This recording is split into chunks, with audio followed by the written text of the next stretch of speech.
السلام عليكم ورحمة الله وبركاته.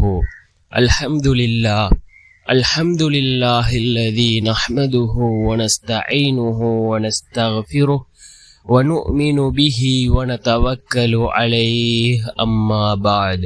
அன்பிற்குரிய அல்லாஹ்வின் நல்லடியார்களே, அன்பு சகோதரர்களே, நாம் தொடர்ச்சியாக பார்த்து வரக்கூடிய துஆக்களினுடைய திக்ருகளினுடைய தொகுப்பில் இன்று நாம் பார்க்க இருக்கின்ற விடயம் என்னவென்றால், இன்றைய தினம் ஆஷூராவுடைய நாளாக இருந்து கொண்டிருக்கின்றது.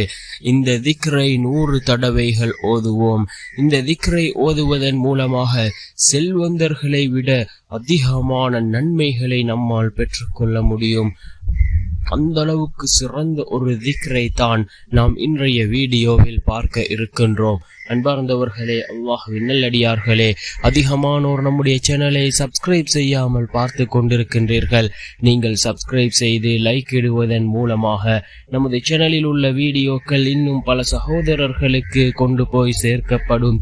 அவர்கள் அதனை பார்த்து பயனடைந்தால் அதற்குரிய கூலியை அல்லாஹ் உங்களுக்கும் வழங்குவான். அன்பார்ந்தவர்களே, அல்லாஹ்வின் நல்லடியார்களே, நாம் இப்பொழுது கண்ணியமான ஒரு மாதத்திலே இருந்து கொண்டிருக்கின்றோம். அதுதான் முஹர்ரம் மாதம். இந்த மாதத்திலே அதிகமான நல்லமல்களை செய்து கொள்வோம். முஹர்ரம் மாதத்தின் பிறை 10வது நாளிலே இருந்து கொண்டிருக்கின்றோம், ஆஷூராவுடைய நாள். அன்பார்ந்தவர்களே, அல்லாஹ்வின் நல்லடியார்களே, ஒரு சஹாபி ரசூலுல்லாஹி ஸல்லல்லாஹு அலைஹி வஸல்லம் அவர்களிடம் கேட்கிறார்கள், யா ரசூலுல்லாஹ், அதிகமாக பணம் இருக்கிறவர்கள் அவர்கள் ஏழைகளுக்கு உதவி செய்வார்கள், ஹஜ்ஜுடைய அந்த கடமையை நிறைவேற்றுவார்கள், அதே போன்று சதகா ஏனைய தான தர்மங்களை செய்கிறார்கள். ஆனால் ஏழை சஹாபாக்களாகிய நாம் எவ்வாறு இந்த நன்மைகளை பெற்றுக்கொள்வது?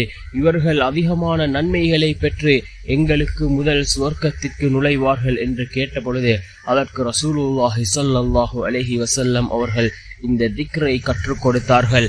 இந்த திக்ரை நீங்கள் ஓதுங்கள், அந்த நன்மையை அல்லாஹ் உங்களுக்கும் வழங்குவதாக கூறினார்கள் ஸல்லல்லாஹு அலைஹி வஸல்லம் அவர்கள். செல்வந்தர்களை விட அதிகமான நன்மைகளை பெற்று தரக்கூடிய, செல்வந்தர்கள் செலவழிக்கக்கூடிய அந்த செல்வத்திற்கு நிகராக நன்மைகளை பெற்று தரக்கூடிய ஒரு திக்ர், சுப்ஹானல்லாஹி வல்ஹம்துலில்லாஹி வலா இலாஹ இல்லல்லாஹு வல்லாஹு அக்பர். மீண்டும் ஒரு முறை ஓதுகின்றேன். சுப்ஹானல்லாஹி வல்ஹம்துலில்லாஹி வலா இலாஹ இல்லல்லாஹு வல்லாஹு அக்பர் என்ற இந்த திக்ரை ரசூலுல்லாஹி ஸல்லல்லாஹு அலைஹி வஸல்லம் அவர்கள் அந்த சஹாபிக்கு கற்றுக் கொடுத்தார்கள். அதிகமான நன்மைகளை பெற்று தரக்கூடிய ஒரு திக்ர். இதனை நாமும் ஓதுவோம். நிச்சயமாக அல்லாஹ் நமக்கும் அதிகமான நன்மைகளை வழங்குவான்.